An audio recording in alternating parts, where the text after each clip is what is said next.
Captain James Reed stared at the holographic display, his weathered face illuminated by the soft blue glow.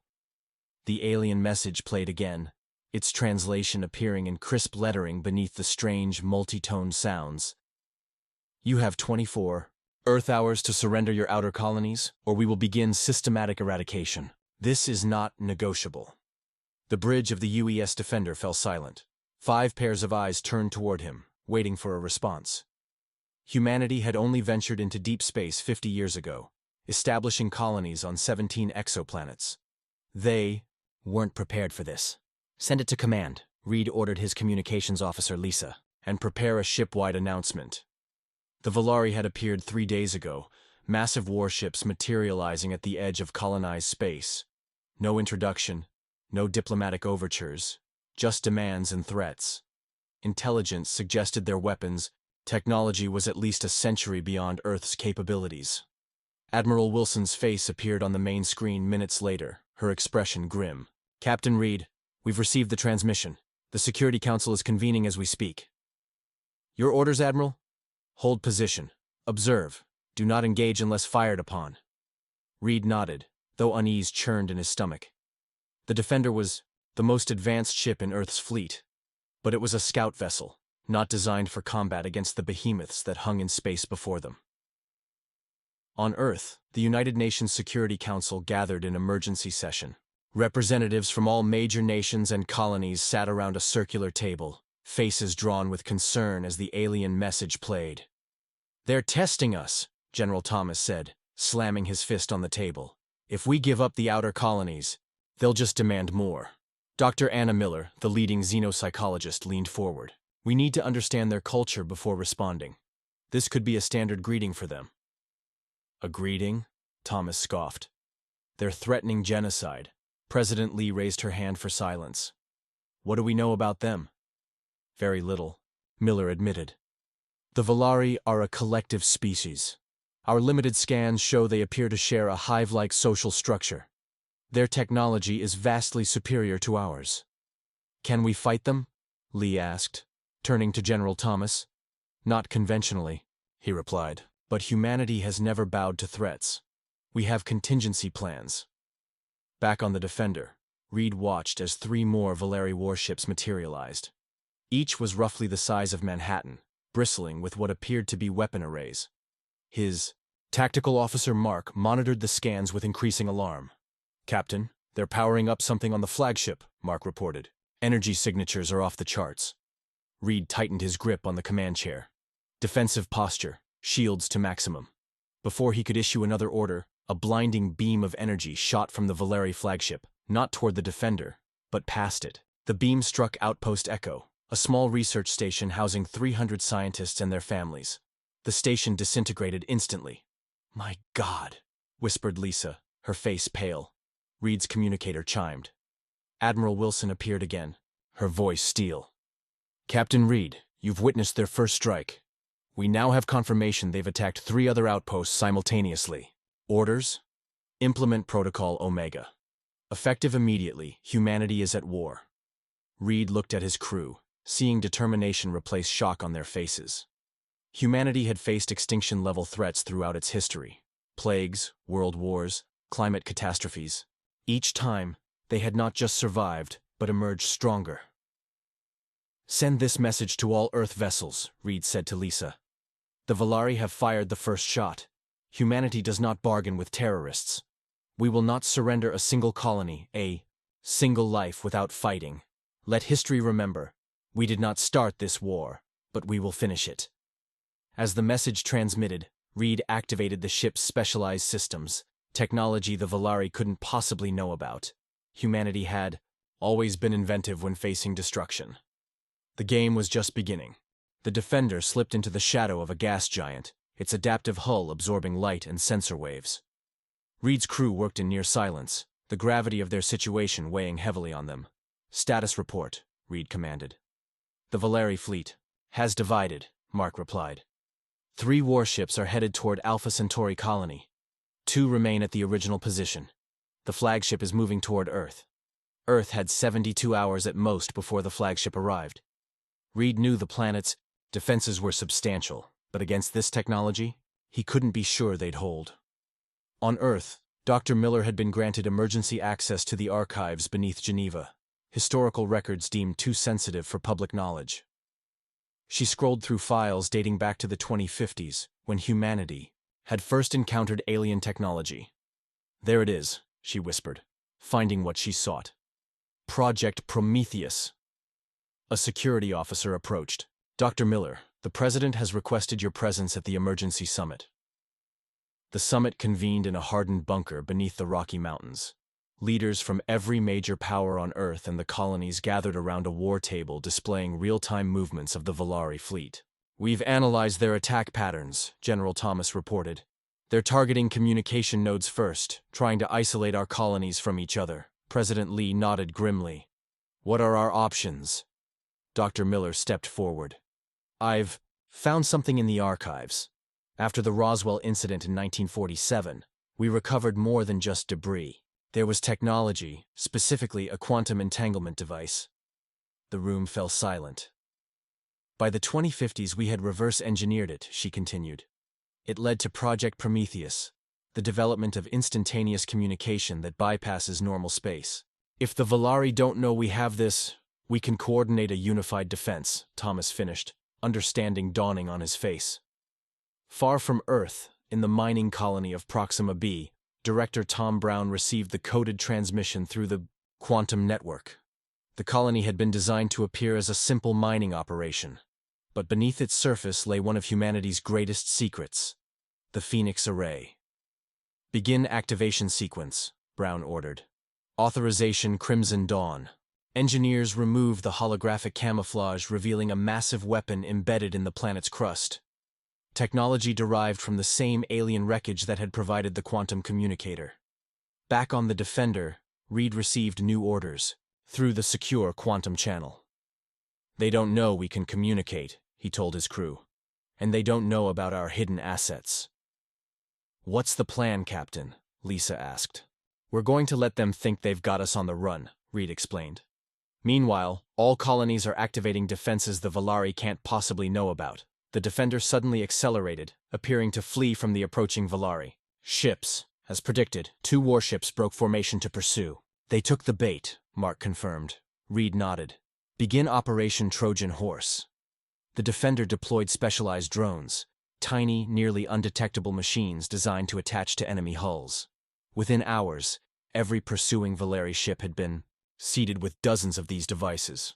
On Earth, military leaders watched as the plan unfolded. The Volari clearly believe their technology gives them an insurmountable advantage, President Lee observed. Their arrogance will be their undoing. Humanity has always been underestimated, Thomas agreed. Throughout our history, we've faced superior forces and prevailed through ingenuity and sheer determination. The quantum network hummed with activity as Earth coordinated with its colonies.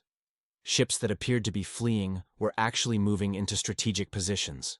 Civilian evacuations became cover for military deployments. Reed watched the Volari warships following his ship, completely unaware of the drones now mapping their internal systems. The art of war is deception, he murmured, recalling ancient Earth wisdom. Sir, Lisa called out, the flagship will reach Earth in 60 hours. Reed's expression hardened. Then we have 60 hours to spring our trap. The Volari flagship entered Earth's solar system with the confidence of an apex predator. Its massive form eclipsed the light of distant stars as it pushed past the outer planets, ignoring the seemingly insignificant human vessels that scattered before it. Inside the vessel, Supreme Commander Krell observed the approach on a 3-dimensional display. The humans had responded exactly as expected: panic, disorganization, and futile attempts at diplomacy. They'd sent 17 messages begging for negotiations since the destruction of their outposts. Primitive species always follow the same patterns, Krell remarked to his second-in-command. They'll surrender the outer colonies soon enough. Then we'll take their homeworld too. Commander, a subordinate called out, we're detecting unusual energy readings from the 3rd planet. Krell dismissed the concern with a wave. Their primitive defenses activating. Nothing our shields can't handle. Unknown to Krell, beneath the lunar surface, humanity's greatest secret stirred to life. The Artemis base, officially a research station, housed the Excalibur Array, a defensive system built using technology recovered from another alien wreck found on the dark side of the moon decades earlier. Colonel Emma Wright supervised the activation sequence. "Power at 80% and rising," she reported to Earth Command. "Will be ready when they enter optimal range." Meanwhile, the Defender continued its calculated retreat, drawing 2 Valari warships deeper into an asteroid field between Mars and Jupiter. Reed's plan was working perfectly. "The drones have mapped 90% of their ship systems," Mark reported. "We've identified what appear to be their engine cores and main weapon arrays." Reed nodded. "And the package?" "In position, sir. The package was an experimental weapon. Nanobots programmed to infiltrate alien technology and replicate using its materials. Once inside the Valari ships, they would convert critical components into more nanobots, essentially eating the ships from the inside out." On Earth, final preparations were underway. Cities had been evacuated, with citizens moved to underground shelters. Military forces stood ready, though conventional weapons would be little more than an annoyance to the approaching enemy. Dr. Miller worked frantically with her team, analyzing the data from the drones. "Their neural network appears to be centralized," she told President Lee. "If we can disrupt it, we might be able to cripple their entire fleet simultaneously." "How do we accomplish that?" Lee asked. "The quantum entanglement technology," Miller explained. "We can use it to send a specialized virus directly into their command systems." The president gave the authorization, and technicians began coding the digital weapon. Aboard the Defender, Reed received the update. "Our role is to ensure those warships can't warn the flagship," he told his crew. "Once we activate the nanobots, we'll have minutes at most before they realize what's happening." The bridge crew nodded grimly. They all understood the stakes and the risks. "Activating nanobots in 3, 2, 1. Now," Mark announced. Inside the pursuing Valari warships, microscopic machines came to life, infiltrating crucial systems and beginning their work of consumption and replication. At first, the Valari noticed nothing, just minor system glitches easily attributed to the radiation from the asteroid field. "Sir," Lisa said suddenly, "we're receiving a transmission from the quantum network. The flagship has crossed Mars orbit. Earth is initiating Phase 2, Reed nodded. "Perfect timing. How are our guests doing?" Mark checked his readings. "The nanobots have compromised approximately 20% of their systems. They're beginning to notice something's wrong." As if on cue, the Valari warships halted their pursuit, their weapon systems powering down and then up again erratically. "They're running diagnostics," Mark observed. "Trying to isolate the problem." Reed allowed himself a small smile. Too late for that. Near Earth, the Valari flagship continued its approach, unaware of its compromised companions or the trap waiting ahead. Supreme Commander Krell prepared to broadcast his final ultimatum to the humans. "Tell them they have 1 hour to surrender unconditionally," he ordered. "After that, we target their largest cities one by one." The message never transmitted. That moment, the quantum virus infiltrated the flagship's neural network, causing cascading failures throughout its communication systems. Simultaneously, the Excalibur array beneath the lunar surface powered up to full capacity, targeting the temporarily vulnerable flagship. The battle for Earth had begun in earnest, and humanity was not going quietly. The Artemis base shuddered as the Excalibur array discharged its first volley.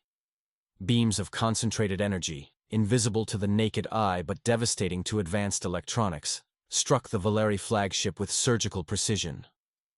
Colonel Wright watched the impact data with grim satisfaction. "Direct hits on their forward shield generators and weapons array," she reported. "Their defensive systems are fluctuating." On the flagship, chaos erupted. Krell staggered as his vessel trembled under the assault. Warning signals blared throughout. "The command center."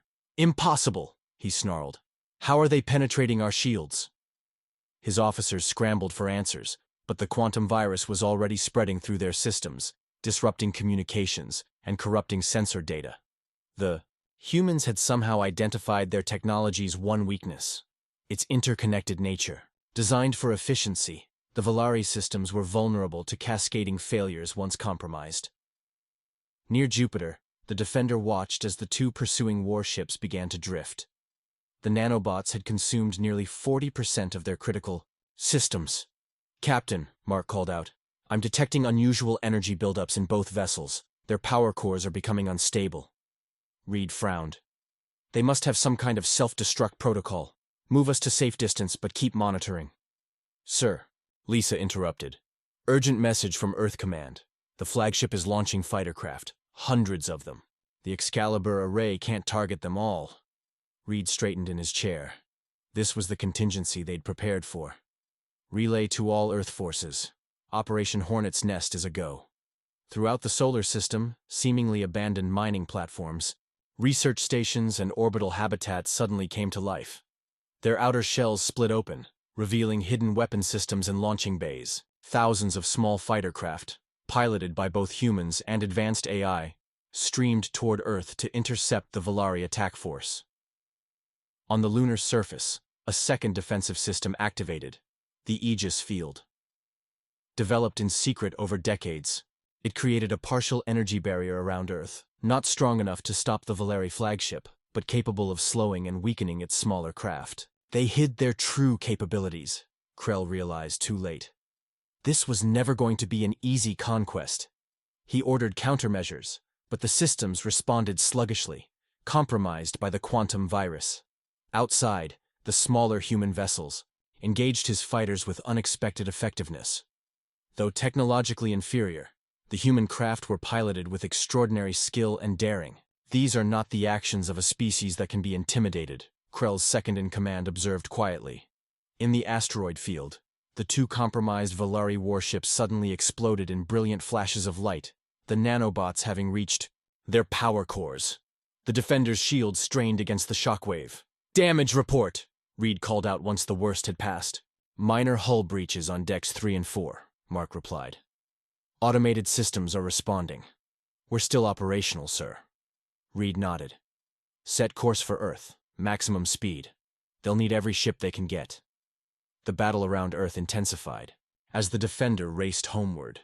Human forces were sustaining heavy losses, but they were inflicting significant damage as well. The Volari, accustomed to quick surrenders from technologically inferior species, found themselves facing an enemy that refused to accept defeat. President Lee, monitoring the battle from the secure bunker, received updates from all fronts. "The Excalibur array is down to 60% power," an aide reported. "Colonel Wright says they can maintain fire for another 40 minutes at most." Lee nodded grimly. "That should be enough. What's the status of Project Prometheus?" "Ready for final stage, Madam President." "Initiate it," she ordered. Throughout human space, hidden transmitters activated simultaneously, sending precisely calibrated signals through the quantum network. These signals, designed with Dr. Miller's insights into Volari neural systems, targeted the telepathic connections that linked the alien forces. For the first time in the conflict, Supreme Commander Krell felt fear. Something was attacking his mind directly, disrupting the collective consciousness that had always been the Volari's greatest strength. "What is happening?" he demanded, clutching his head in pain. No one answered. His entire command staff was experiencing the same disorienting assault. Humanity was fighting back with everything it had, and it was far more than the Volari had anticipated. 3 days into what would later be called the First Volari War, the tide began to turn. The Defender reached Earth's orbital defense perimeter, joining the desperate battle against the remaining Volari fighters. Captain Reed's ship, though damaged, brought valuable tactical data from the destroyed warships. "The nanobots worked better than expected," Reed reported to Earth Command. "Their hulls may be nearly impenetrable, but their internal systems are vulnerable once breached." This intelligence led to a strategic shift. Human forces stopped trying to destroy Volari craft with direct fire and instead focused on delivering specialized payloads, miniaturized versions of the successful nanobots, to penetrate their hulls. Aboard the flagship, Krell fought a losing battle against both the external assault and the internal corruption of his systems. The quantum virus had compromised nearly 60% of the ship's functions, and the telepathic disruption was severely affecting his crew's coordination. "We must retreat," his second-in-command urged. "We can return with a larger force." Krell's many eyes narrowed. "The Volari do not retreat. Prepare the Worldbreaker." His officers exchanged alarmed glances. The Worldbreaker was their most devastating weapon, capable of splitting a planet's crust. It had never been deployed against a species with spacefaring capability before. The consequences were unpredictable. On Earth, Dr. Miller detected the massive energy buildup. "They're charging their primary weapon," she warned. "If this is what I think it is, our planetary shields won't hold." President Lee faced the grimmest decision of her life. "Initiate Lazarus Protocol," she ordered quietly. Deep beneath the Atlantic Ocean, in a facility known to fewer than 20 humans, Director John Mason received the authorization code. He and his team had hoped this day would never come. "Confirm. Authorization. Lazarus Protocol," he stated for the record. "Authorization confirmed," the system responded. "Lazarus Protocol initiated." Mason turned to his chief engineer. "Activate the gravitic lenses." Throughout the solar system, hidden installations activated simultaneously. These devices, based on technology centuries beyond human understanding, salvaged from the same alien wreckage that had provided their other advanced defenses, began generating overlapping fields that altered the fundamental properties of space-time. Orbit, Colonel Wright observed a new reading on her instruments. "The Lazarus array is online," she reported, her voice hushed with awe. "All units are advised to engage emergency temporal shielding." The Defender received the warning just in time. "Temporal shields up," Reed ordered, having been briefed on this ultimate contingency years ago. The Volari flagship's Worldbreaker reached full charge. Krell gave the order to fire, a savage satisfaction filling him despite the setbacks they'd faced. The weapon discharged, sending a beam of unimaginable energy toward Earth's surface.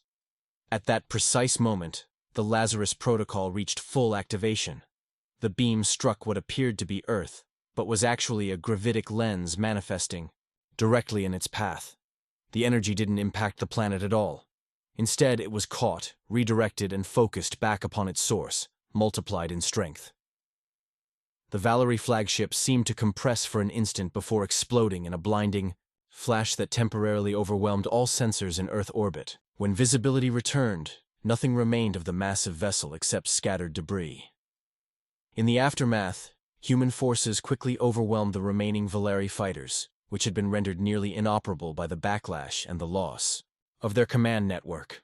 President Lee addressed the United Nations Security Council as the last enemy signatures disappeared from their screens. "Today, humanity faced extinction and refused to accept it," she stated. "We've sent a message to any who would threaten us. Earth does not bargain with terrorists. We will defend our colonies, our people, and our right to exist in this universe, with every resource at our disposal." The room erupted in applause, relief and pride evident on every face. On the Defender, Captain Reed allowed his crew a moment of celebration before issuing new orders. "This isn't over," he reminded them soberly. "The Volari will be back, and next time they won't underestimate us." Mark nodded. "The captured technology from their fighters will help us prepare. And they'll adapt to our tactics as well," Reed added. "We need to be ready." As the Defender moved to assist damaged Earth vessels, Reed gazed at his homeworld, beautiful and blue against the blackness of space. Humanity had survived, but at great cost. And the galaxy had just become a much more dangerous place. 1 year after the Volari attack, Earth and its colonies had undergone a transformation unprecedented in human history. The revelation of advanced alien technology, previously kept secret by world governments, initially sparked outrage among civilians.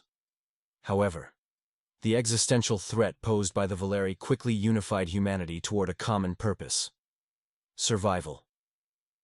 Captain Reed, now Admiral Reed, stood before the newly constructed Interstellar Defense Council. Representatives from every Earth nation and colony world filled the chamber, their faces solemn as Reed delivered his report. "Our deep space monitoring stations have detected Volari communications approximately 12 light-years from our furthest colony," Reed stated. "Based on their patterns, we estimate a force at least 5 times larger than the previous attack will reach our territory within 18 months. Director Mason, now heading the Unified Alien Technology Integration Division, stepped forward. "The good news is we've made significant breakthroughs. The nanobots have been refined and mass-produced. Our quantum communication network now extends to all colonies, and we've improved our gravitic lenses." "But will it be enough?" asked the representative from Mars Colony. Reed exchanged glances with President Lee before answering. Probably not, if we simply wait for them to attack again. Which is why I'm proposing Operation First Strike. A murmur ran through the assembly. Humanity had always been on the defensive. The notion of taking the fight to the Valari seemed unthinkable just a year ago. With all due respect, Admiral, the European Union representative interjected, we barely survived the first encounter. How can we possibly launch an offensive?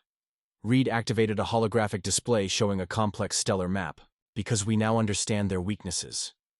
Dr. Miller has continued studying their neural network, and we've intercepted enough communications to locate what we believe is their homeworld. Dr. Miller stepped forward, her reputation now legendary, after her insights had proven crucial to humanity's survival. The Valari collective consciousness is both their greatest strength and their greatest vulnerability. Our analysis of captured technology confirms they've never faced a species that could exploit this vulnerability before. Over the next 3 hours, Reed and his team outlined a daring plan. A small, elite fleet would use the improved quantum drives to reach Valari space ahead of their invasion force. Rather than engaging in direct combat, they would deploy specialized disruption devices near key Valari worlds, targeting their telepathic network. This isn't about destroying them, Reed emphasized. It's about demonstrating that attacking humanity carries consequences they can't afford. The vote wasn't unanimous, but Operation First Strike received approval. Preparation began immediately, with the Defender, now upgraded with integrated Valari technology, designated as the mission flagship. 3 months later, Reed stood on the bridge of his enhanced vessel, surrounded by a crew of the best officers Earth had to offer. Among them was Lisa, now his first officer, and Mark, promoted to tactical commander. Final systems check complete, Lisa reported. All ships report ready for quantum jump. Reed nodded. Send the message to Earth Command. Operation First Strike commencing. The fleet, 6 advanced warships and their support vessels, disappeared. In flashes of blue light, the improved quantum drives allowing them to cover in moments distances that would have taken years by conventional means. They emerged at the edge of Valari space, immediately activating their stealth systems, another technology enhanced by studying the enemy. Directly ahead lay a massive space station that appeared to serve as a communication hub. No signs they've detected us, Mark reported. Their security is focused outward, toward where they expect threats to come from. Reed allowed himself a grim smile. Deploy the first disruptor. A small, innocuous device detached from the Defender, drifting toward the Valari station. Similar devices launched from the other human ships, each targeted at a different Valari. Installation throughout the system. Disruptors in position, Mark announced. Ready to activate on your command. Reed took a deep breath. This moment would change the course of human history, and potentially that of the Valari as well. Activate. Throughout Valari space, the devices simultaneously generated precisely calibrated fields that interfered with their telepathic network. Not enough to cause permanent damage, but sufficient to create unmistakable disruption and deliver a message that had been encoded into the interference pattern. The message, translated into Valari neural patterns by Dr. Miller's team, was simple. Humanity refuses to bargain with terrorists. Return to your territory and live. Continue your aggression and face extinction. Reed watched as the Valari station before them erupted in frantic activity. I think they got our message, he observed. Prepare for emergency quantum jump if needed. But the expected counterattack didn't come. Instead, after several tense minutes, a transmission emerged from the station, directed not at the human fleet, but toward what appeared to be the Valari central worlds. They're arguing among themselves, Lisa translated, her expression showing surprise. Some factions are advocating for immediate retaliation. Others are urging caution, Reed nodded slowly. Then we've accomplished our primary objective, creating doubt where before there was only certainty.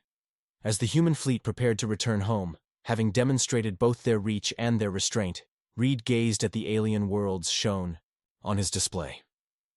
The Valari had underestimated humanity once. They wouldn't make that mistake again, but perhaps they'd reconsider whether conquest was worth the price. 5 years after Operation First Strike, a different kind of meeting took place aboard the International Space Station Alpha, now expanded to serve as Earth's diplomatic hub. Admiral Reed, his hair now streaked with gray, sat across from an unexpected visitor. A Valari representative named Morn, sent under a flag of truce. The alien's multifaceted eyes regarded Reed with what might have been respect. "Your strategy was unexpected," Morn stated, the translator converting the telepathic impulses into human language. "No species has ever struck at our collective consciousness before. We prefer not to fight at all," Reed replied evenly. "But we will use every advantage when forced to defend ourselves." The meeting represented the culmination of years of cautious communication following humanity's bold incursion into Valari space. The initial disruption had indeed created a schism within Valari society, between the traditional militant factions and emerging groups questioning the policy of conquest. President Lee, serving her final term, joined the meeting via secure quantum link. "We understand your Council of Elders has proposed a formal non-aggression treaty," she stated. "Yes," Morn confirmed, "though not without significant opposition. Many still view your species as a threat that must be eliminated." "The feeling is mutual," Reed noted dryly. The conversation continued for hours, carefully navigating the complex diplomacy between species with fundamentally different worldviews. By its conclusion, the framework for a historic agreement had been established. Not friendship, but a wary coexistence. As Morn departed for his ship, Reed remained at the viewport, watching the alien vessel until it disappeared from view. "Do you think it will last?" Lisa asked, joining him. Now a captain with her own command, she had returned specifically for this historic meeting. "The peace?" Reed considered. "Perhaps. They respect strength and consequence. We've demonstrated both," Lisa nodded. "The integration of their technology has accelerated our development by centuries. Some say we'll surpass them within another decade." "That's precisely what concerns me," Reed admitted. "We've had to militarize to survive. I sometimes wonder what we've lost in the process." 3 days later, the Interstellar Defense Council convened to ratify the treaty. The chamber, once filled with fear and desperate determination, now buzzed with confidence and ambition. Humanity had not merely survived, it had emerged as a recognized power. Director Mason presented the latest technological forecasts. "With the controlled exchange program established in the treaty, we'll gain access to Valari biomedical technology. Combined with our innovations in quantum physics, we're entering a new age of human development." The Mars representative raised a concern. "And if they violate the treaty? If this is merely a delaying tactic?" Dr. Miller, now heading the xenopsychology department at the United Nations, addressed the question. "The Valari collective decision-making process makes deception difficult for them. Those who oppose the treaty did so openly. However," she added with emphasis, "our monitoring systems remain in place. Trust but verify." President Lee called for the vote, which passed unanimously. As the session concluded, she asked Admiral Reed to remain. "James," she said once they were alone, using his first name as she rarely did, "you've been offered the position of Earth's first ambassador to the Valari Collective." Reed looked surprised. "Madam President, I'm a military man, not a diplomat." "You're the man who brought them to the negotiating table," she countered. "You understand them better than anyone, and importantly, they respect you." After a moment's consideration, Reed nodded. "I'll accept on one condition, that we continue strengthening our defenses. Peace through strength isn't just an old saying. It's how we'll survive in a galaxy more complex than we ever imagined." 1 month later, Admiral Reed stood on the observation deck of the newly commissioned diplomatic vessel UES Peacekeeper, watching Earth recede as they began the journey to Valari space. The ship, armed despite its name, represented humanity's new approach to interstellar relations. "Course laid in for the Valari homeworld, Admiral," the helmsman reported. "Proceed," Reed ordered, his thoughts on the remarkable journey that had brought humanity to this point. From near extinction to negotiated peace in just 6 years, a testament to human resilience, ingenuity, and the unwavering refusal to submit to threats. The message first delivered during that desperate defense of Earth had resonated across the stars. Humanity refuses to bargain with terrorists. Now, they would see if the same determination could forge a lasting peace. As the Peacekeeper engaged its quantum drive, Reed thought about the classified reports he'd reviewed before departure, of other alien signals detected at the edges of explored space, some potentially hostile. The galaxy was full of threats, but also possibilities. Humanity had passed its first great test. They would be ready for whatever came next. The end.